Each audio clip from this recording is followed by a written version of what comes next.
नमस्कार, मैं हूं शशि रंजन और आपका बहुत बहुत स्वागत है जनता टीवी में। हरियाणा में जो राज्यसभा के लिए चुनाव होने हैं यानी विधायक अपना वोट कास्ट करेंगे 10 तारीख को, इस महीने के 10 तारीख को अब कुछ दिन रह गए। पूरे हरियाणा में जो सियासी गर्मी है वो एकदम अपने उफान पर है। अब तक तो खबरें सिर्फ और सिर्फ कांग्रेस खेमे से आ रही थी कि उन्होंने अपने 28 विधायकों को रायपुर के एक रिजॉर्ट में भेज दिया और ये कहा गया कि उनकी ट्रेनिंग चल रही है। जो उनके प्रभारी जो नियुक्त किए गए हैं कांग्रेस की तरफ से हरियाणा राज्यसभा चुनाव के लिए, राजीव शुक्ला और छत्तीसगढ़ के मुख्यमंत्री, वो लगातार वहां पर विधायकों के साथ संपर्क में है। भूपेंद्र सिंह हुड्डा भी गए, विधायकों से मिले और वापस आ गए।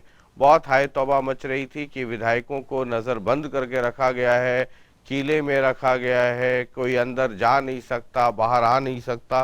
तो हमने कहा कि जरा एक बार कोशिश करनी चाहिए और कल कई विधायकों से हमने बात की और संजोग से सबने फोन उठाया और सबसे हमने फोन पर बातचीत की और फिर वो कल एक कार्यक्रम के जरिए आपको उनसे रूबरू भी करवाया था। लेकिन अब डेवलपमेंट ये है कि एक तरफ जहां कांग्रेसियों को यानी कांग्रेस के एमएलए को रायपुर के एक रिजॉर्ट में रखा गया है, वहीं अब बीजेपी भी सतर्क हो गई है और उसे भी सेंधमारी का शायद कुछ कुछ खतरा नजर आने लगा है, क्योंकि कांग्रेस के कई एमएलए और कांग्रेस खेमे के कई लोग ये कहने लगे हैं कि उनका आंकड़ा 10 तारीख को 31 के ऊपर होगा। अगर वो 31 के ऊपर होता है तो फिर ये ऊपर वाला वोट आएगा कहां से?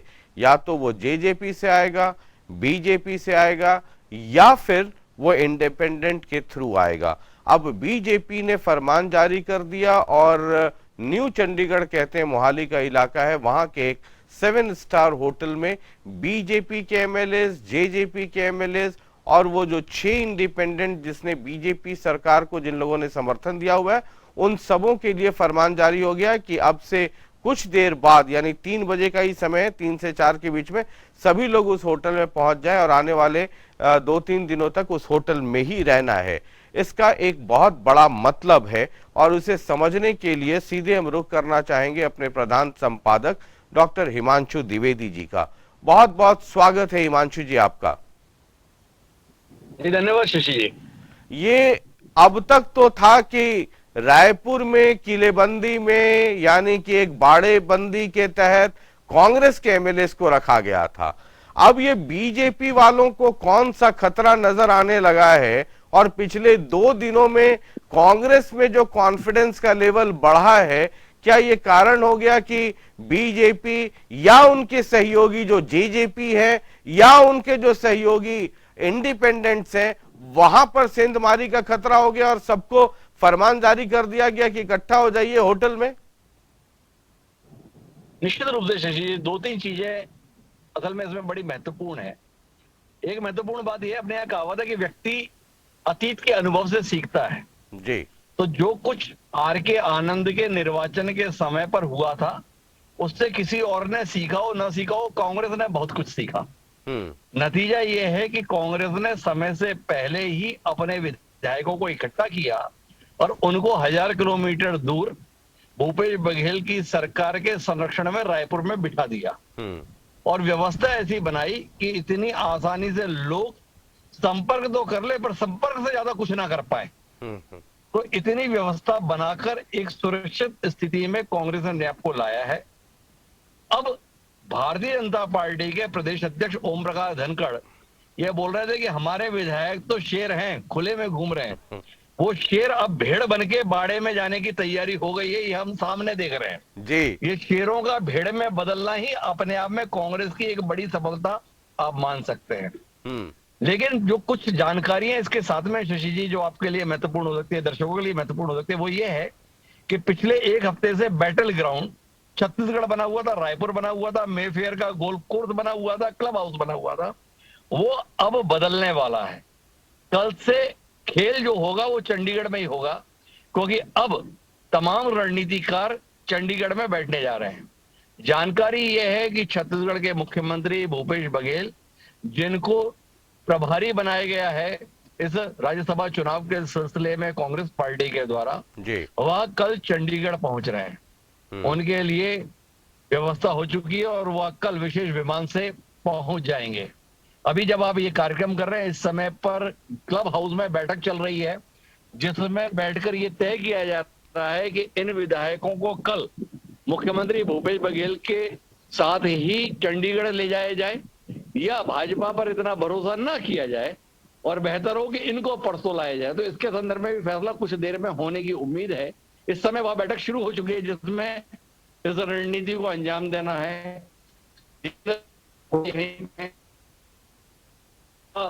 हुड्डा जी से जुड़े हुए तमाम लोग भी यहाँ पर आए हुए हैं, तो उनके माध्यम से ये कोशिश चल रही है कि हमें आगे का कदम किस अनुसार उठाना है। जी, लेकिन कल जब मेरी कई कांग्रेस के एमएलए से जो रायपुर में है, रिजॉर्ट में है इस वक्त, जब उनसे बातचीत हो रही थी, तो मुझे जो उनसे बातचीत करके जो चीजें समझ में आ रही थी वो ऐसा लग रहा था कि रायपुर टू चंडीगढ़ ये 10 तारीख को ही शायद हो और 10 तारीख को रायपुर से ये चंडीगढ़ आए किसी चार्टर्ड प्लेन से और सीधा एयरपोर्ट से विधानसभा जाएं। कुछ ऐसा लग रहा था कि इस तरह की संभावना है और उनकी बातचीत से कुछ ऐसा आभास हो रहा था। देखिए, हमारे पास जो जानकारी है, मैंने जो आपको शशि जी बताया, उसके तहत ये है कि राज्य शासन का विमान खराब है, जो छत्तीसगढ़ शासन का विमान है, और इस कार्यक्रम के चलते, इस चुनाव के चलते भूपेश बघेल जी के लिए एक विशेष विमान बुक किया गया है, जो आज देर रात रायपुर पहुंच जाएगा और उसका कल सुबह रायपुर से चंडीगढ़ जाने का कार्यक्रम है। तो आशा ये कि पर्यवेक्षक के तौर पर भूपेश बघेल तो कल चंडीगढ़ पहुंचने जा रहे हैं।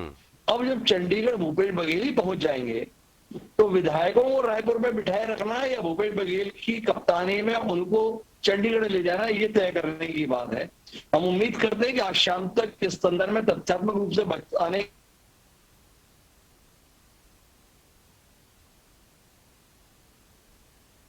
जी, ये कनेक्टिविटी की थोड़ी सी प्रॉब्लम हो रही है, शायद इसलिए जो हमारा संपर्क है वो टूट रहा है।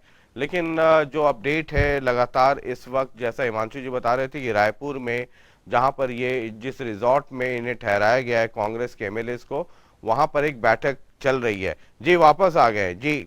अब आपका कनेक्टिविटी दुरुस्त है मुझे लग रहा है, आवाज आ रही है?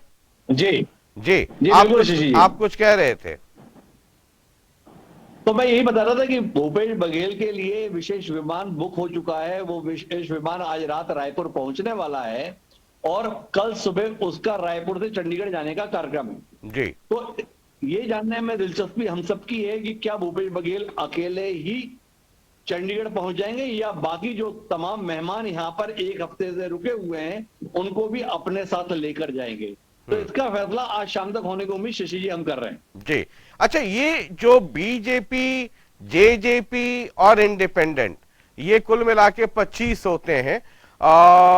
ये जो इनको आज कहा गया कि आप आ जाइए होटल में, और कई बीजेपी के एमएलए ये या मंत्री कह रहे हैं, सरकार की तरफ के लोग कह रहे हैं कि नहीं जी ऐसी कोई बात नहीं है, हमारा होटल में जाना और उनका रिजॉर्ट में जाना दोनों में बड़ा फर्क है। और ये कह रहे हैं कि हम तो इसलिए जा रहे हैं कि हमारी ट्रेनिंग हो रही है। हालांकि मैं उनसे पूछ रहा था कि ट्रेनिंग इसके पहले आपकी पार्टी में बहुत सारे मसलों पे हुई है, तो अब तक तो नहीं देखा आपको कि किसी होटल में 2-3 दिन आप वहीं रहें और ऐसी ट्रेनिंग हो। अरे इसमें तो 1, 2, 3 ही लिखना है और बीजेपी वालों को 1 या 2 लिखना है, तो इसमें इतना ये कहीं बीजेपी खेमे में भी वो खौफ आ गया कि कुछ हमारे यहाँ भी सेंधमारी हो सकती है।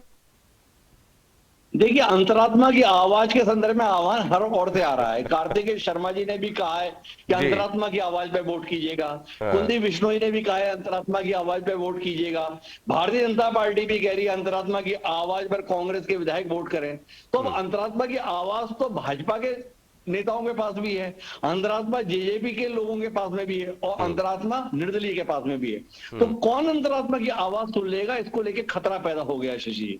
तो भारतीय जनता पार्टी ने कम से कम कहा है कि जो हमारे विधायक है या हमारे समर्थन में विधायक है, उन्हें कोई अंतरात्मा की बात नहीं सुननी है, उन्हें केवल पार्टी हाईकमान की बात सुननी है, और पार्टी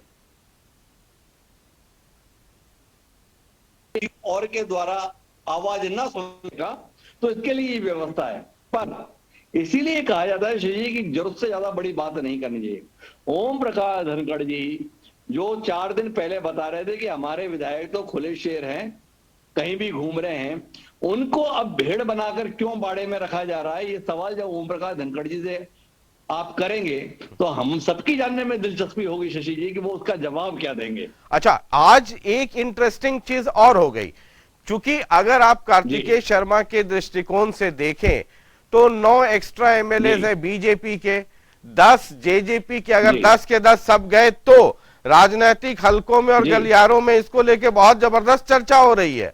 तो अगर मान लिया कि बेनिफिट ऑफ डाउट देते हुए 10 की 10 मान लिया तो 19 होते हैं, 6 इंडिपेंडेंट हो गए 25 और 1 गोपाल कांडा हो गए 26। लेकिन 2 पर मसला अभी भी फंसा हुआ है, वो है अभय चौटाला और दूसरे बलराज कुंडू।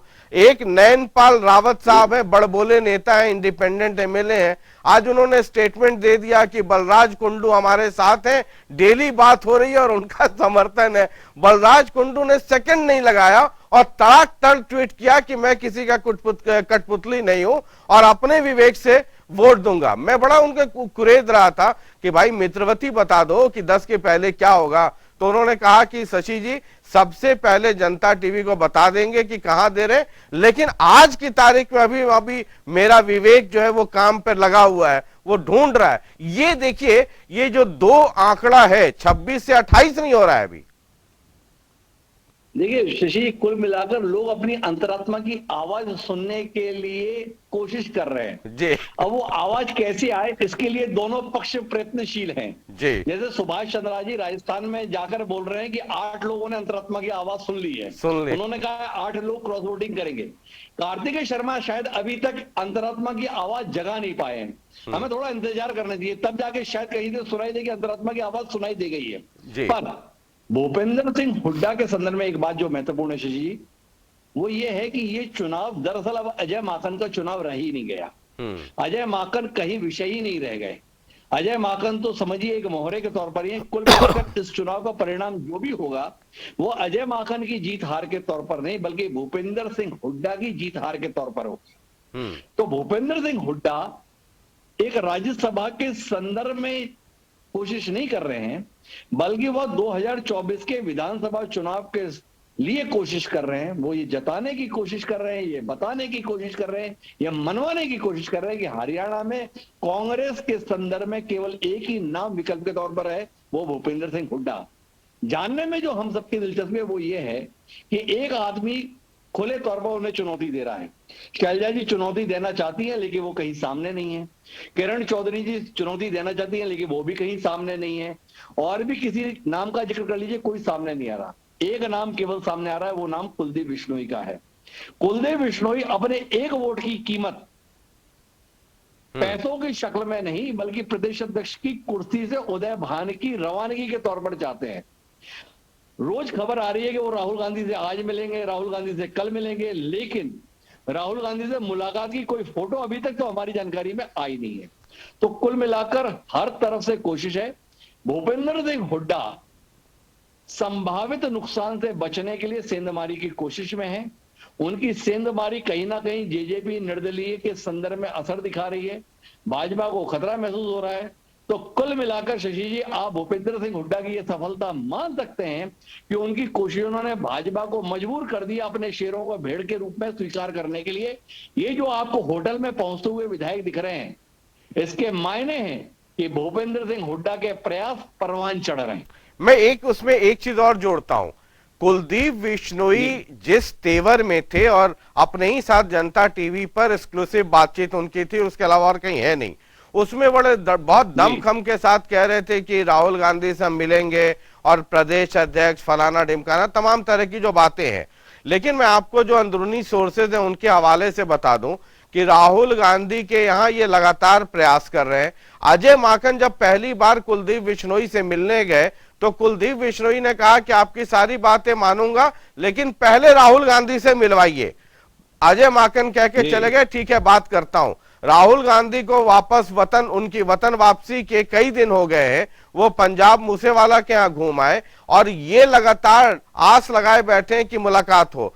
एक दो सोर्सेस तो ऐसे भी है जो ये कहते हैं राहुल गांधी कुलदीप बिश्नोई से मिलने के मूड में नहीं है, ये गौर करने वाली बात है। दूसरी तरफ एक जो धमकी कुलदीप बिश्नोई को मिली उसमें गिरफ्तारी हो गई, तो कुलदीप बिश्नोई ने देर नहीं लगाया और एक ट्वीट कर दिया और शुक्रिया अदा कर दिया अनिल विज का और शुक्रिया अदा कर दिया खट्टर साहब का। ये सब हो रहा है जब 10 तारीख को मतदान होना है। और गौर करने वाली बात एक और है कि अगर कुलदीप बिश्नोई वोट ना भी दे तो भी शायद खतरे की घंटी अभी, शायद हुड्डा साहब ने कुछ ऐसा इंतजाम जरूर कर लिया है कि एक तरफ बाड़ेबंदी हो गई दूसरे खेमे में और कुलदीप बिश्नोई को ज्यादा भाव मिल नहीं रहा है।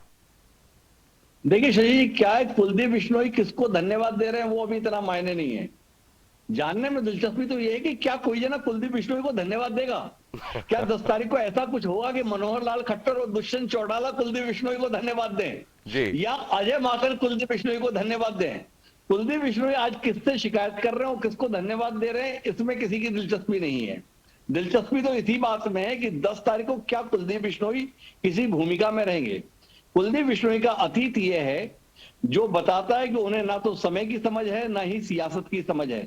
उनके पिता भजनलाल की गिनती उन नेताओं में होती थी जो आने वाले समय की आहट को नहीं सरसराहट को भी सुन लिया करते थे। लेकिन कुलदीप बिश्नोई के साथ दिक्कत यह है कि नगाड़े बजते हैं तो अभी उनको सुनाई नहीं देता है कि क्या बज रहा है, तो ये दिक्कत उनके साथ है। लेकिन महत्वपूर्ण बात जो है शशि वो ये कि इस बार कांग्रेस ने जो तैयारी की है और भाजपा जो आधे अधूरे मन से इस मामले में रही, उसने मामले को उतना दिलचस्प नहीं बनाया जितना अब तक बन जाना चाहिए था हरियाणा की सियासत को देखते हुए। अभी भी आप मैं इस आकलन के साथ नहीं कि क्या कोई खेला हो रहा है हरियाणा में कि नहीं हो रहा है। सब तरफ इच्छाएं हैं। तमाम नेता आपको भी फोन कर मुझे भी फोन कर ये पता करना चाह रहे हैं कि चल क्या रहा है, पर कोई ये बताने की स्थिति में नहीं है कि ये हो रहा है। ये अपने आप में क्या दिलचस्प नहीं है शशि जी? जी। और जरा एक बार हिमांशु जी आप बने रहिए, जरा चलते हैं उस होटल में जहां पर दूसरा बाड़ा तैयार हुआ है बीजेपी और JJP independently. Over to you Pavan, जरा एक बार दिखाइए वहां तस्वीरें।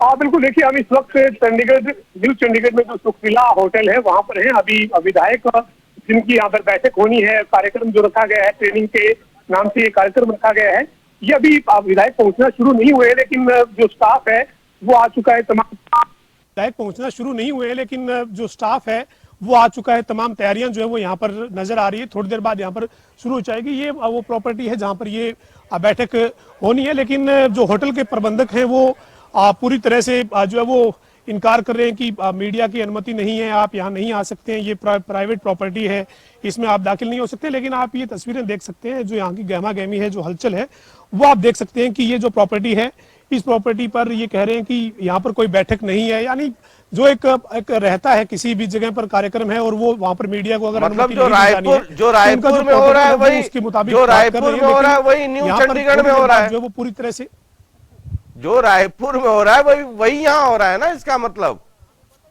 बिल्कुल शशि रंजन जी, वही तस्वीरें हैं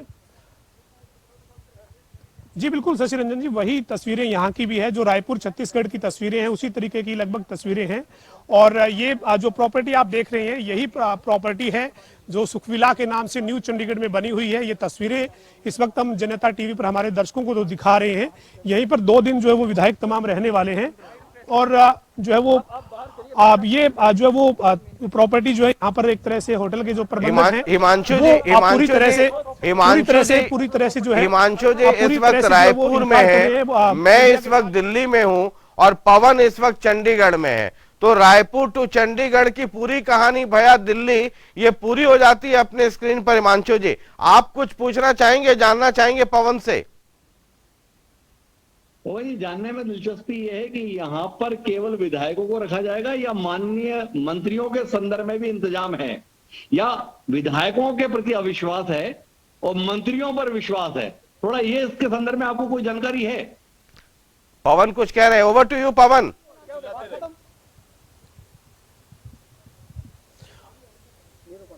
बिल्कुल, देखिए अब अभी जो जानकारी है वो यही जानकारी है कि सत्ता पक्ष के जो विधायक हैं यानी बीजेपी के जो विधायक हैं वो यहाँ रहेंगे और इसके साथ ही जो पर्यवेक्षक बनाए गए हैं भारतीय जनता पार्टी की तरफ से गजेंद्र सिंह शेखावत वो पहुंच रहे हैं और जननायक जनता पार्टी के विधायक हैं, साथ ही निर्दलीय विधायक जिन्होंने स्पष्ट तौर पर कार्तिकेय शर्मा को समर्थन का एक तरह से ऐलान कर दिया है वो यहाँ मौजूद रहेंगे। और ये यहाँ पर एक तरह से ये कार्यक्रम रखा गया है कि राज्यसभा चुनाव के लिए जब 10 तारीख को मतदान होगा तो किस तरह से वोटिंग करनी है, कोई वोट कैंसिल ना हो जाए, पूरी एहतियात के साथ अपना वोट डालना है, इस तरीके का एक बड़ा ट्रेनिंग रखी गई है यहाँ पे। और साथ ही साथ जो है वो तमाम जो विधायक जो सवाल था आपसे वो एक बार आप सुनने की कोशिश करें।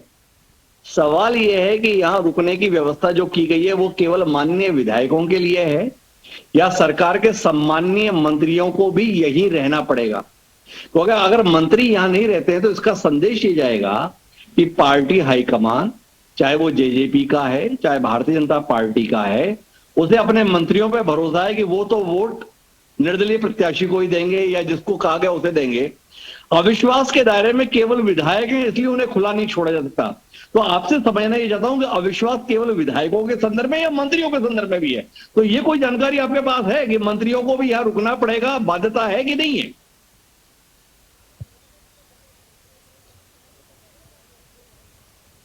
बिल्कुल, देखिए हिमांशु जी, जो अभी तक सूत्रों से जानकारी मिल रही है तमाम जो मंत्री हैं वो यहीं रुकेंगे, 2 दिन तक जो वो यहीं रुकेंगे। 10 तारीख को सीधा जो है वो यहीं से ही विधानसभा जो है वो पहुंचेंगे अपना वोट डालने के लिए। तो अभी तक की जो जानकारी सूत्रों से है उसमें विधायकों के साथ साथ जो हरियाणा सरकार में मंत्री हैं, चाहे वो जेजेपी खेमे से मंत्री हैं चाहे वो बीजेपी खेमे से मंत्री हैं, सभी जो मंत्री हैं वो भी यहाँ रहेंगे। और इतना भी सूत्र जो है वो जानकारी दे रहे हैं कि मुख्यमंत्री जो है वो भी यहीं पर रहने वाले हैं। तो ये सरकार, ये 3 दिन सरकार कैसे चलेगी पवन? ये सब मंत्री मुख्यमंत्री अगर वहीं रहेंगे तो ये 3 दिन हरियाणा किसके भरोसे, सरकार कैसे चलेगी फिर?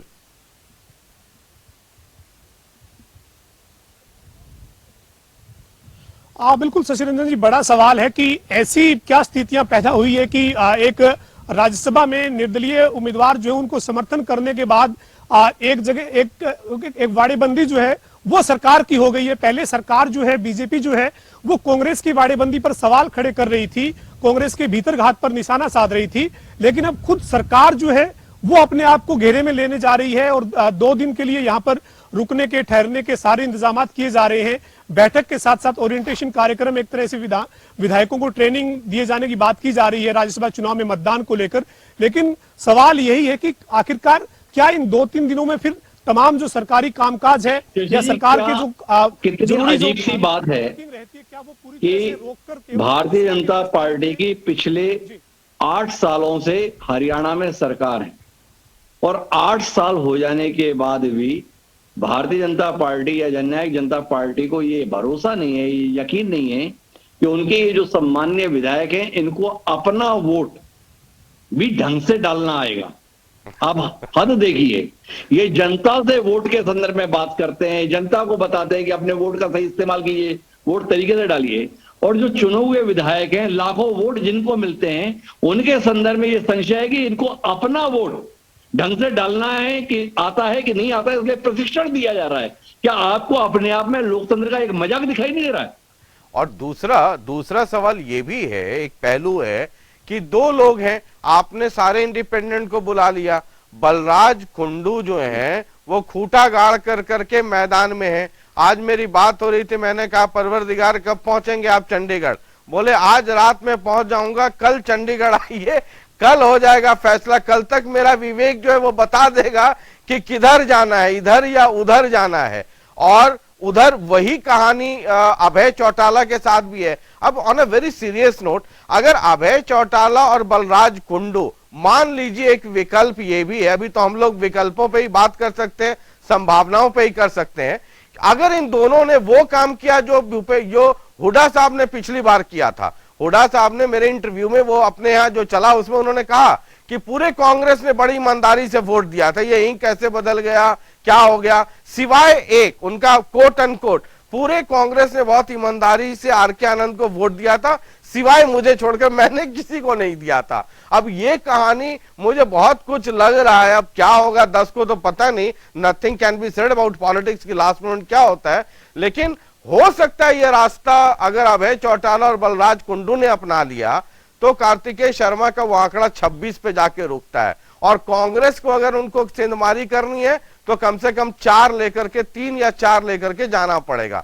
और जिस तरीके से कांग्रेस के एमएलए कल हर आदमी कह रहा है भाई साहब आप देख लीजिएगा 31 से ज्यादा, मैं पूछा भाई 31 से ज्यादा कहां से आ जाएगा, मतलब ऐसा तो है नहीं कि 3-4 दिन में कोई बाई इलेक्शन के नंबर बढ़ जाएंगे, सब कह रहे हैं 31 से ज्यादा।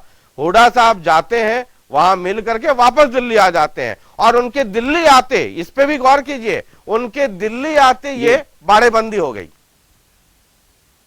देखिए, 2 चीजें महत्वपूर्ण है शशि जी इस पूरे खेल के संदर्भ में।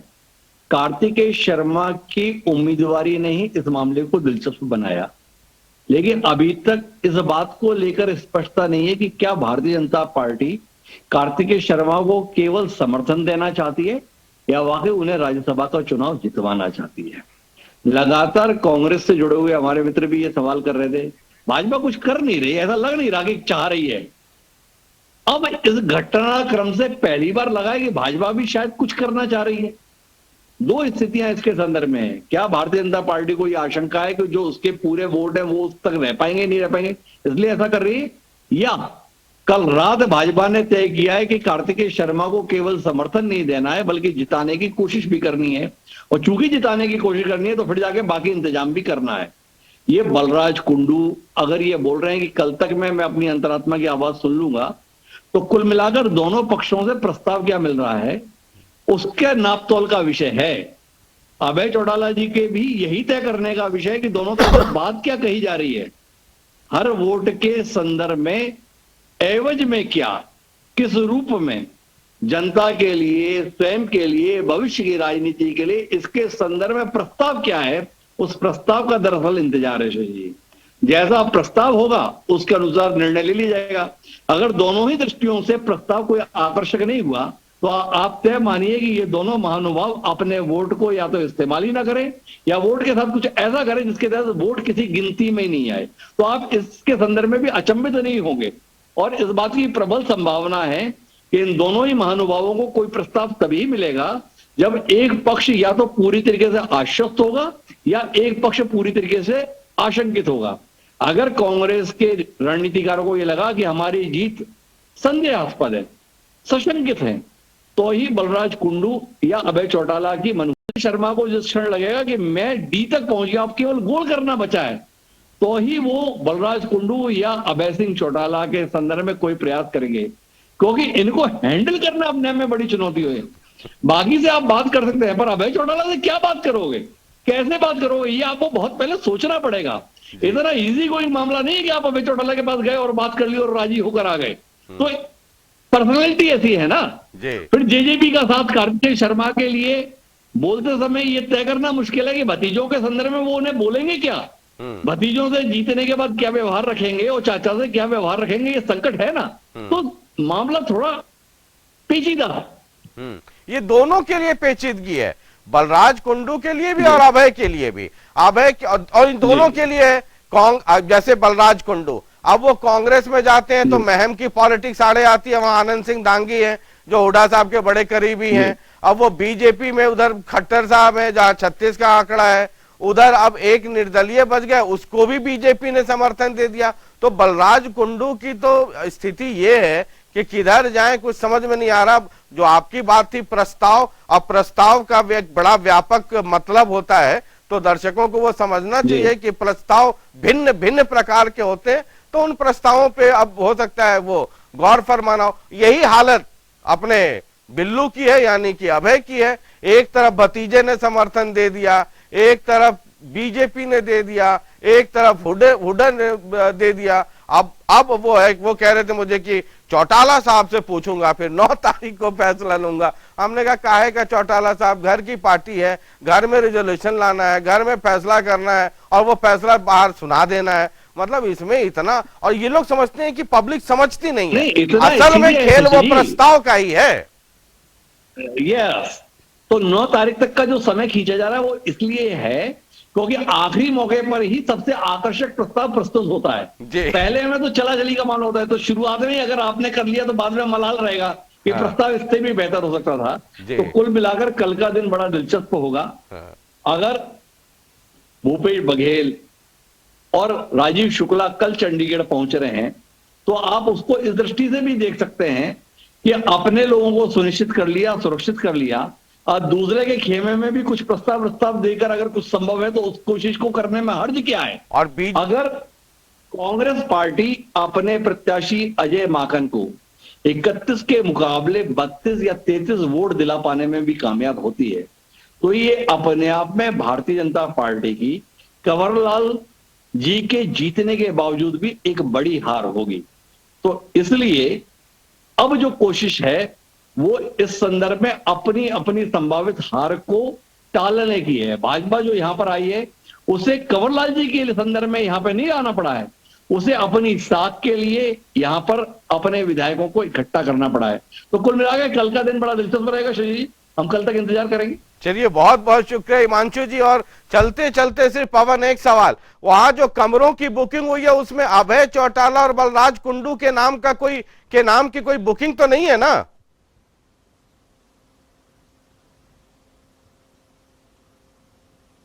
देखिए शशि जी, अभी तो जानकारी है उसके मुताबिक 55 के करीब कमरे जो हैं वो यहाँ पर बुक हुए हैं और इसमें बलराज कुंडू या फिर अभय चौटाला के नाम की कोई बुकिंग नहीं है।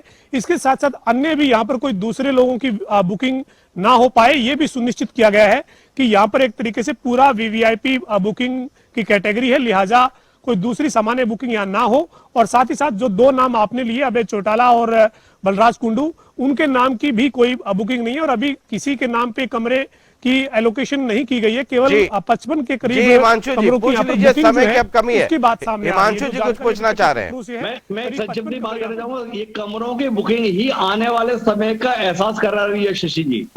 वोट चाहिए दोनों प्रत्याशियों को 60 और कमरे किए गए हैं 55, तो कुल मिलाकर 5 की कमी तो अभी दिख रही है।